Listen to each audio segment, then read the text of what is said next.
Odesus wa ego bayisa atiwa abekto maltuna yandisa kaketif male uftajrachunko ya daketin male anarraga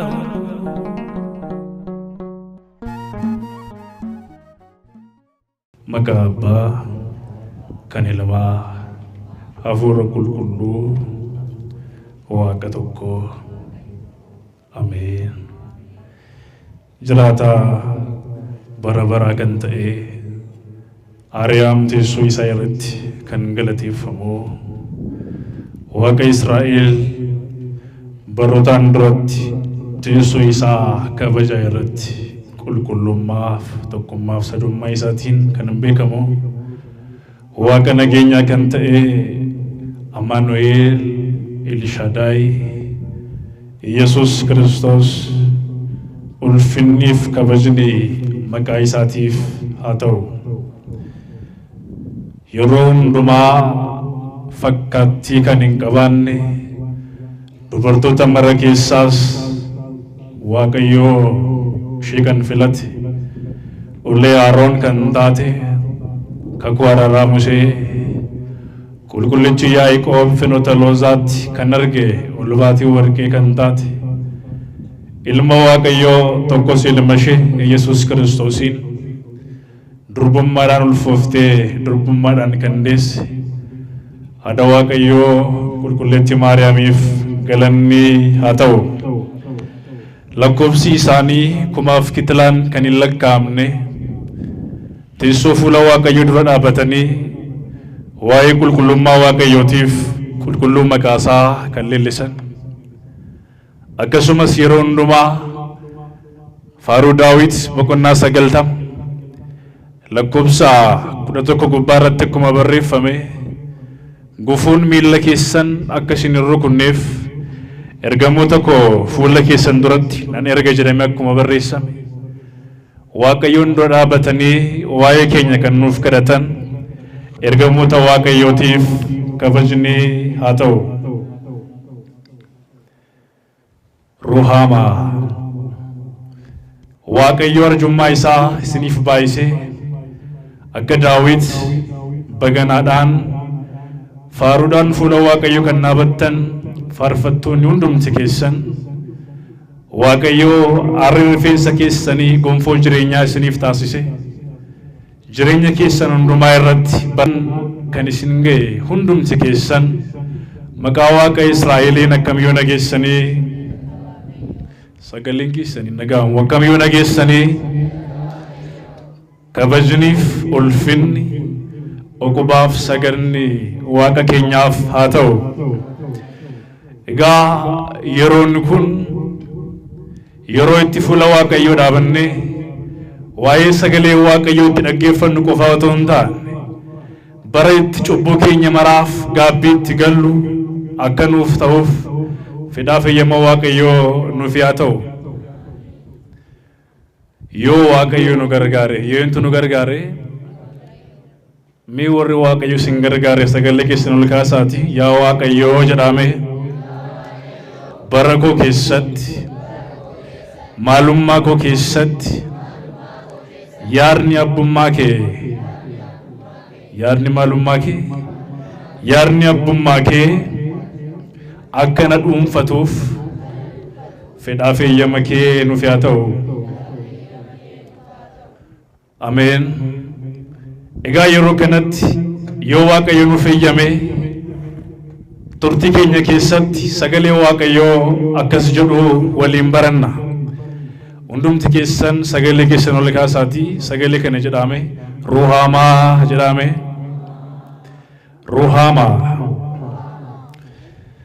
Ruhamaa jechuun saba dhiifama barbaadu jechuudha raajicha Hosee boqonnaa 2 lakkoofsa 3 gubbaa irratti sagaleen waaqayyoo inni jiraataan kun barreeffameetu jira. Ruhaamaa jechuun saba yookiin ummata dhiifama barbaadu jechuudha. Kaayyoon yaadni ijoon barumsa kana bara keenya keessatti waaqayyoo dhiifama daangaa hin qabne handaara biyya lafaa hunduma isaa irratti ayyaana isaatiin dibamanii golboomanii warreen mana isaa keessatti deddeebi'an dhiifamni waaqayyoof araarri waaqayyoo isaaniif baay'ate akka jiru addunyaaf labsu. Sagaleen kun sagalee jireenyaati. Sagaleen kun sagalee deebi'uuti. Sagaleen kun sagalee waaqayyooti. Raajichi Hosee jedhamu kun bara sana keessatti mootonni Israa'el baay'een isaanii akkasumas sabni Israa'el waa'ee dubbii sagalee waaqayyoo gurra qofaan kan dhaggeeffatu, sagaleen waaqayyoo garuu dhiifama akka ta'e, sagalee waaqayyoo garuu araara akka ta'e sabni Israa'el hin hubanne jedha. Maaliin taane hin hubanne. Kanaafidha Iyyoob kitaaba isaa boqonnaa 34 lakkoofsa 14-17 yommuu ilaallu akkas jedha. Waaqayyoo karaa tokkos karaa biraas ni dubbata, namni garuu hin hubatu. Namni maaliin ta'u? Waaqayyo kalees bara kakuu moofaa keessatti saba Israa'eliin waa'ee sagalee jireenya, waa'ee deddeebi'u, waa'ee nagummaa isaa, waa'ee abbummaa isaa saba Israa'elitti karaa raajotaatiin labsee ture. Sabni Israa'el garuu gurri isaa, maalummaan isaa, yaadi isaa waaqayyoon irraa kan fagaate ture jedha. Eenyurraa kan fagaate ture?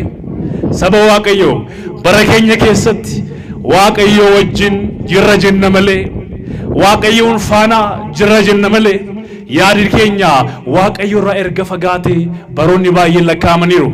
Kanaafidha tokkoffaa Moototaa boqonnaa 18 lakkoofsa 21 gubbaa irratti akkas jedha. Amma yoomitti yaada lamaan okkoltu? Amma yoomitti yaadi keessan waaqayyo irraa fagaata?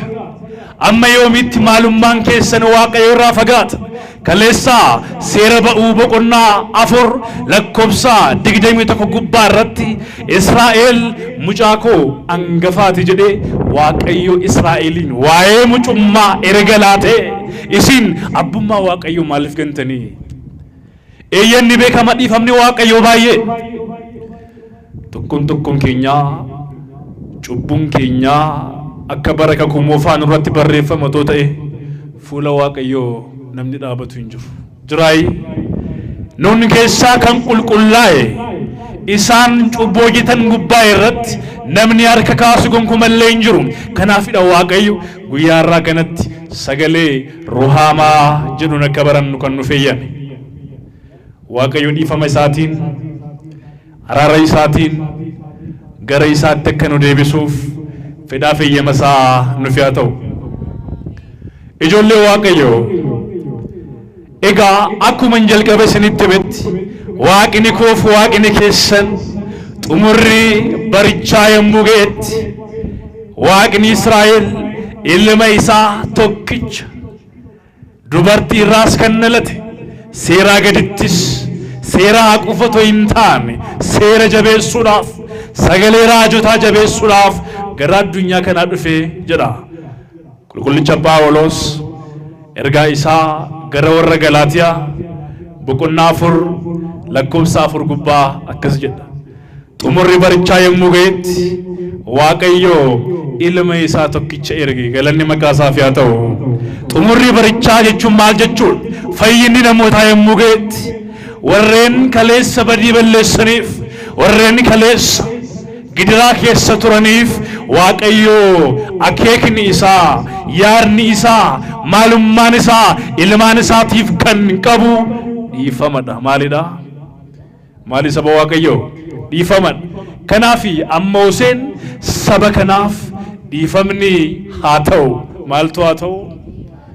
dhiifamni haa ta'u baay'een keenya bara keenya keessatti dadhabina obboleessa keenya dadhabbii obboleettii keenya irra darbuuf yoo osoo dandeenyu iccitii xiqqaa bakka guddaa irratti bakka qilleensi afarsuu danda'u gubbaa irratti bakka irratti kan isaan baasne baay'ee keenyatu jira saba Waaqayyo. Har'a garuu Waaqayyo warreen sagalee jireenyaa kana dhageessan warreen sagalee fayyinaa kana dhageessan dhugumaan isiniin jedha Waaqayyo abbaa araaraati. Waaqayyo abbaa maaliiti? Waaqayyo abbaa maaliiti? Abbaa araaraati. Baay'een keenya lagaan wal qoodneerra. Baay'een keenya qooqaan baay'een keenya afaaniin lagaan wal qoodneerra. Seenaa tokko kitaaba keessatti wangeela Yohaannis boqonnaa 4 lakkoofsa tokko kaastanii yommuu ilaaltanu seenaa tokkotu jira. Magaalaa Samaariyaa keessatti dhiifama Waaqayyo kan barbaadu arjummaa Waaqayyo kan barbaadu barri ishee arraba namootaatiin kan hadhaa'e jireenyi ishee afaaniif olola diinaatiin kan dukkanaa'e jireenya dukkanaa jireenya sukkanneessaa keessa kan jiraattu dubartii Samaariyaa haatiif abbaan ishee maqaa isheef moggaasanii isheen garuu maqaa kanaan waamamtu dubartii Samaariyaa jedhamti. Dubartii maali? Dubartii Samaariyaa. Magaalaa Samaariyaa keessa waan jiraattuuf haatiif abbaan ishee maqaa isheef moggaasan warri magaalaa Samaariyaa irraa fudhatanii jedhu. Al tokko jireenya keenya keessatti yeroo keenya baay'een keenya Waaqayyo bara keenya keessatti wanta inni nuuf godhe yommuu dagannu maalummaa keenya miti maqaan keenya leen irraa jijjiirama saba Waaqayyo. Maqaan keenya akka hin jijjiiramne Israa'el qofa akka ta'u Waaqayyo nu gargaaru. Kana booda dubartiin kun magaalaa Samaariyaa keessa yommuu jiraattutti fuulli namootaa yaadni namootaa arrabni namootaa ishee madeesse. Dubartiin kun dhiifama barbaaddi saba Waaqayyo. Maal barbaaddi? Maal barbaaddi? Dhiifama barbaaddi. Abbaan dhiifamaa garuu eenyuun qofadha? Waaqa Israa'el. Galanni maqaa isaaf haa ta'u. Kana booda guyyaa tokko Yesuus Kiristoos fayyisaa addunyaa kan ta'e durba Maariyaam irraa kan dhalate xumura barichaa boodas addunyaa kana irratti isa badee ture Addaamiin barbaacha kan dhufe ilmi Waaqayyo Yesuus Kiristoos gara Samaariyaa dhufe. Gara eessaa dhufe? Gara barumsa keenyaatti Waaqayyo haa dhufu. Gara gaa'ela keenyaatti Waaqayyo haa dhufu. Gara maalummaa keenyaatti Waaqayyo haa dhufu. Saba Waaqayyo baay'een isaanii gaa'elli isaanii kan diigamu baay'een isaanii hojii isaanii irraa kan ari'aman baay'een isaanii jireenya hawaasummaa keessaa kan fottoqan Waaqayyo isaaniif maal akka yaadu Waaqayyo isaaniif gaara yookiin kattaa jireenyaa gubbaa irratti isaaniin akka diriirsu yommuu dagatan Waaqayyo callisa. Waaqayyo maal ta'a? Callisa. Bara Israa'el keessattis Waaqayyo si'a baay'ee calliseera. Waan isin himu keessaa tokkoffaa Saamu'eel boqonnaa 3 kaastanii immoo boqonnaa 5 yommuu dubbistan bara Eeliin mootummaa Israa'el gubbaa irratti waggaa 40 mo'ee keessatti sagaleen Waaqayyo gara Eelii dhufe gara ijoollee isaatti deemee sagalee Waaqayyo akka dubbatu Waaqayyos isaan kanaan dhiifamaan akka isaan golgu yommuu dubbatu Eeliin maal jedhe? Yaada Waaqayyo irraa yaada koo wayyee. Kana booda Waaqayyo hin callisee jedha. Waaqayyo maal jedhe? Hin callisee. Itiyoophiyaan kaleessa jireenya gaarii keessa kan turte sirna hadhaawaa keessa dabarte bara qabsoo darban keessatti waa'ee mana qulqullummaa waa'ee Waaqayyo waa'ee sanyii namootaa odoo hin taane waa'ee sanyii Addaam manni amantaa itti lallabamaa ture guyyaarraa nagaan badee tokkummaan badee obboleessi dhiifama obboleessaaf gochuu kan hafe saba Waaqayyo dhiifama Waaqayyo nuuf godhe obboloota keenya gochuu waan dadhabneef. Kana booda Yesuus Kiristoos dadhabeetu galaana Yaaqoob yookiinis immoo Yaaqoob bishaan inni bitee ture akkasumas immoo boolla Yaaqoob jedhamee kan beekamu naannoo sana taa'ee jedha. Waaqni hin dadhabne waa'ee kuuf waa'ee keessaniif dadhabe foon addaam waan uffateef. Kana booda galaana kana bukkee yommuu taa'etti dubartiin magaalaa Samaariyaa keessa jiraattu kun maqaa kan hin qabne yommuu namoonni mana isaaniitti galan yommuu namoonni balbala isaanii cufatan dubartiin kun immoo bishaan waraabuudhaaf gara lagaa deemti. Gara eessaa deemti? Al tokko tokko Waaqayyoon hin sodaannu. Namaaf iddoo guddaa kenna namiti ree dhugumaan beekamaa warra kabaja isaaniif ta'uuf kabaja akka laannu kitaabi dubbateera. Garuu kabajni nuti Waaqayyoof laannu kabaja namaa irraa addadha. Kana booda dubartiin kun namoota waan sodaattuuf sodaa keessa dabarteeti gara lagaa dhufte. Gara eessaa dhufte?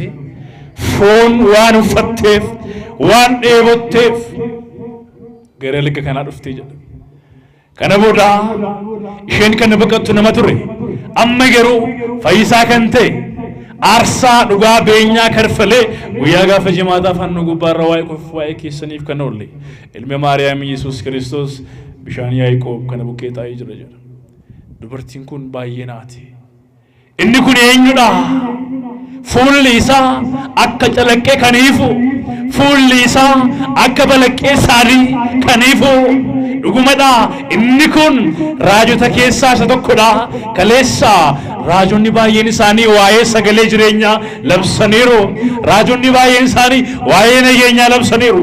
Raajonni baay'een isaanii waa'ee tokkummaa labsaniiru. Raajonni baay'een isaanii waa'ee dhiifamaa labsaniiru.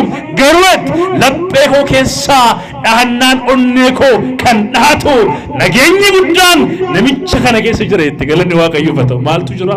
Nageenyi guddaan, dhiifamni guddaan, aarsaa guddaan namicha kana keessa jireetti.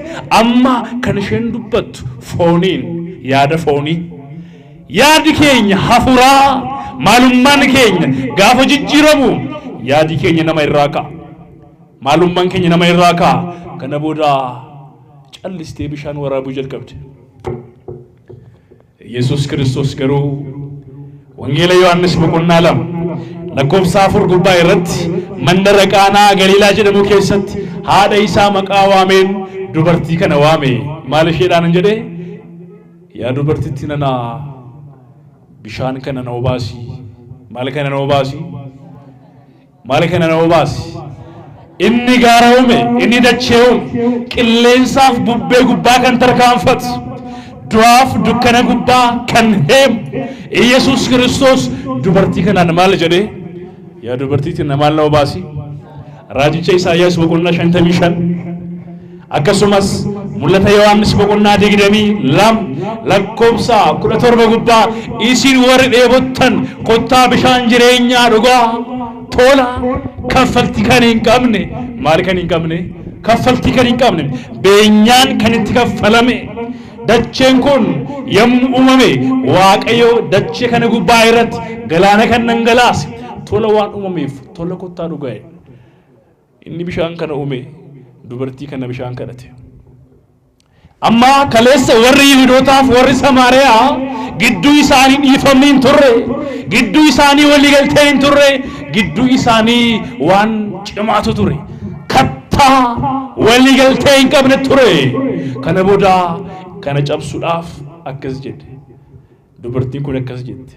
Yaa namicha nana ati Yihudaa warra Yihudaa fakkaata. Ani immoo dubartii magaalaa Samaariyaati. Warri Yihudaaf warri Samaariyaa walii galtee hin qabanu. Maal hin qabanu? Walii galtee hin qabanu. Tokkummaa hin qabanu. Akkamitti dubartii Samaariyaa irraa bishaan kadhattaa jennaan? Isa bishaan kana uume, isa maal kana uume? Sagalee kana dubbadhaa baay'ee natti tola. Isa bishaan kana uume jedhame osoo beekta ta'ee ati iyyuu deebistee kadhatta ture. Ilaala, inni bishaan kana uume, inni galaana uume, inni dachee uume anadha. Kanaafidha raajichi Isaayyaas boqonnaa 44 lakkoofsa 24 gubbaa akkas jedha.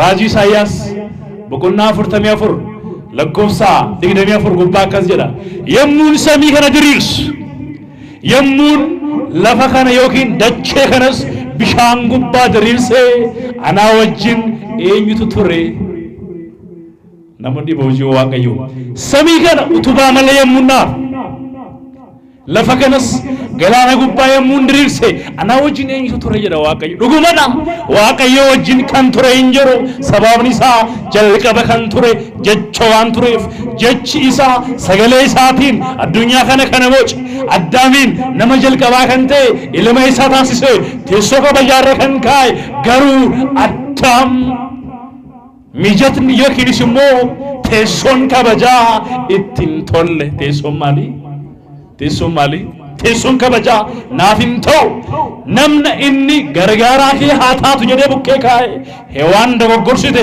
gara biyya lafaa dhufaatiin ilma waaqayyoo Yesuus Kiristoos tokkoffaa hojii seexanaa barbadeessuuf lammaffaa isa badee jiru addaamiin mucummaa isaa isa jalqabaa isaaf laachuudhaaf kanaaf dubartiin Samaariyaa kana maal jedhe isa bishaan kana uume otoo beekta ta'e isa galaana kana diriirse hin beekta otoo ta'e atiyyuu hin kadhatta ture yaa gooftaa boolli kun gadi fagoodha yaa gooftaa wanta bishaan itti waraabaman hin qabu garuu namni bishaan ani kennu irraa dhugee lammata hin dheebotu maaliin ta'u bishaan ani kennu burqaan ani kennu taliilli ani kennu hin boora'u kanaaf jennaan yaa gooftaa bishaan ati kennitu kun bishaan akkamiiti laata taliilli kee inni hin boorofne taliila akkamiiti lammaffaa akkan hin dheebonneef yaa gooftaa bishaan kee na obaasi jennaan dhaqi abbaa warraa kee waamii kottu kobaan hin jiru maal kee waamii kottu dubartii kun kaleessa abbaa warraa 5 eerumte 5 isaanii jalaa du'an maal ta'anii warri safaraa gafii kan nama barakachiisne abbaa warraa ishee kan xuurte biyya lafaarraa kan ajjeesteefitti waan arrabsaniif arraba namootaatiin fuulli dubartii kanaa baay'ee gurraacha'eera al tokko laphee keenya keessatti wanta namatti himachuu hin dandeenye eenyu qofatti himannaa eeyyutti himanna namni isin fira kooti aantee kooti obboleessa kooti dhiiga kooti jettanii iccitii keessanitti himattan borga nama biraa ta'e argitu kana booda yaa gooftaa ani abbaa warraa hin qabu jette eeyyeen dhugumaati abbaa warraa hin qabdu abbaa warraa 5 qabda ture 5 isaanii si jalaa du'an inni jaaffaa garuu kan kee miti dhuguma saba waaqayyoo akka muka silkii dhaabateera yoo itti buute namichi kun hin du'a kanaafuu baay'ee gadditi akkas jedhe guyyaa har'aa kanatti araarri waaqayyoo si gonfa yaadi waaqayyoo siif qabu guddaa waan ta'eef har'a mana keetiif nagaan har'a jireenya keetiif nagaan har'a tajaajila keetiif gaa'ila keetiif hojii keetiif nagaan hin ta'a dhaqii gara Samaariyaatti labsi jedhe gooftaan kana booda kaleessa warra sodaattu har'a hin sodaanne gaafa waaqayyo isinitti dubbatu sodaan isin keessaa wada kana booda gara magaalaa Samaariyaatti dhuftee yaa warra magaalaa Samaariyaa yaa warra kaleessa maalummaan koo isin bukkeetti xuraa'e yaa warra kaleessa gafiinaan jettanii har'a namicha otoo hin taane namicha kanan isaan jedhu waaqa waaqotaa kan ta'e waaqa Israa'el kaleessa warri Israa'el warra akka Musee galaana maqaa isaan kan hiran warra akka Iyyaasu samii gubbaa irratti maqaa isaatiin aduu kan dhaaban warra akka Eeliyaas faan baay'een isaanii maqaa isaatiin addunyaa kan raasan ilmi Maariyaam Yesuus Kiristoos ijji isaana argeette galanni waaqayyoof haa ta'u ijji isaana argeera ijji fayyinaana argeeretti kana booda kottaa ilaalaa ittiin jette kottaa maal godha gaafa seenaan keessan jijjiiramu gaafa tarree namootaa dhaabattan gaafa waaqayyo seenaa keessan fokkisaa keessaa isin miliksee isin baase gaara jireenyaa gubbaarra isin naabu diinni keessan jedhee isin laala maal argatan laata maaltu isaaniif ta'e laata jechuudhaan waan baay'ee dubbata dubartiin kun garuu gara magaalaa Samaariyaatti ol deebitee sodaan ishee keessaa bade amani malee jechi kun yeroo baay'ee taaksii irratti waan arginuuf girgiddaa irratti waan arginuuf jecha salphaanutti fakkaachuu danda'a garuu ameen jechuun waaqayyo jechuudha maal jechuudha ameen jechuun maqaa Yesuus Kiristoos mul'ata Yohaannis boqonnaa 3 lakkoofsa 14 gubbaa akkas jedha ameen kan ta'e akkas jedha ameen inni ta'e gaarummaa kan raawwatu raajii kan raawwatu warra du'an boolla keessaa kan kaasu ameen inni ta'e akkas jedha jedhee dubbata Yohaannis kana booda dubartiin kun harka ishee bal'istee kaleessa fuula ishee kan dhoksitu har'a garuu akkas jetti har'a waaqayyo seenaa koo jijjiireera mana kootiifis dhiifamni guddaan ta'eera mana kootiif guyyaa har'aa ruhaamaa ta'eera faaruun keessa ruhaamaa lallabi keessa ruhaamaa qulqulleessaan keessa ruhaamaa ta'eera kanaaf warri kaleessa ija dhiifamaatiin nallaalle har'a garuu abbaa dhiifamaa kan ta'e Kiristoos Yesuus ilmi Maariyaam tokkichi ilmi waaqayyoo kaleessa Isaayyaas boqonnaa 53 gubbaa irratti kan dubbate dhaloota keessaa eenyutu hubate waa'ee keenyaaf kan reebame akka hoolaa qalamu warra isan qala fuulduratti kan adeeme homaa kan hin dubbanne waa'ee cubbuu keenyaaf kan callise Yesuus Kiristoos iji isaanaa argeera jette galanni waaqayyoof iji waaqayyo nu argu saba waaqayyo namni iji waaqayyo isa arge gammadee jiraata namni iji waaqayyo isa arge obboleessa isaatiif dhiifama laata guyyaa tokko waa'ee dhiifamaa kana duuka boonni waaqayyo hin beekan turan waaqayyoon faana jiraachaa dhiifama wallaaluun cubbuu miti waaqayyoon faana jiraachaa dhiifama wallaaluun beekumsa dhabuudha kana booda duuka boonni waaqayyo warreen qomoo garagaraa keessaa dhufan isaan kaan qomoo Daan jedhamu keessaa isaan kaan qomoo Yisaakor isaan kaan qomoo Zaabiloon isaan kaan qomoo Yihudaa isaan kaan qomoo Yeftaalem kan jedhamu keessaa walitti qabamanii galanni waaqayyoof haa ta'u inni walitti qabe waaqayyo maqaan isaa ulfaatu tokkummaa isaa kan nuuf laate waaqayyo maqaan isaa ulfaatu jireenya gaarii kan nu badhaase waaqayyo maqaan isaa ulfaatu dhiifama isaatiin lallaba keenya ruhaamaa kan taasise waaqayyo maqaan isaa ulfaatu bakka bittinfamnee turre keessaa isiniif tokkummaatu ta'a jedhee tokkummaa obbolootaa chaappaa isaatiin yookiinis immoo qulqullummaa isaatiin walitti kan sassaabe waaqayyo maqaan isaa ulfaatu kana booda dubartii kanaan har'aa kaasee ruhaamaa har'aa kaasee mana keetiif dhiifamni ta'eera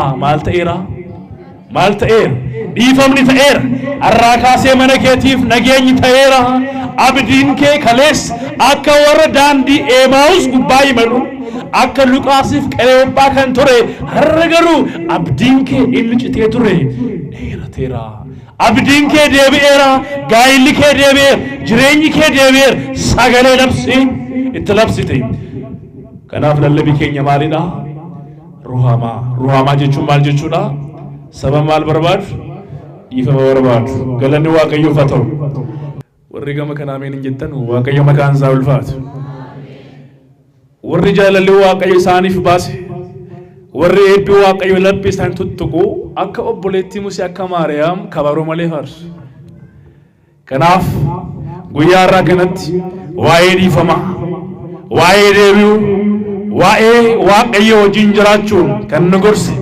waaqayyo maqaan isaa ulfaatu barumsa koo asirratti yommuu dhaa'u raajii Hisqeel akkasumas Ermiyaas gubbaa irratti sagaleen barraa'ee jira raajichi Ermiyaas boqonnaa 1 lakkoofsa 16 akkas jedha sabni koo na yakkeera aarsaanaaf ta'us waaqolee biraatiif laateera kanaaf saba kana gubbaa irratti dhiifama osoo hin taane murteen itti laadha jedhe waaqayyo murtee kanutti hin laanneef dhiifama isaatiin akka nu waamuuf fedhaa fayyama isaanuuf haa ta'u akkasumas raajicha Hisqeel boqonnaa 18 lakkoofsa 25 hanga soddami tokkotti isinitti hima yaa saba Israa'el maaliif duutu ani waaqni keessan waaqa dhiifamaati ani waaqni keessan waaqa deebi'uuti waan ta'eef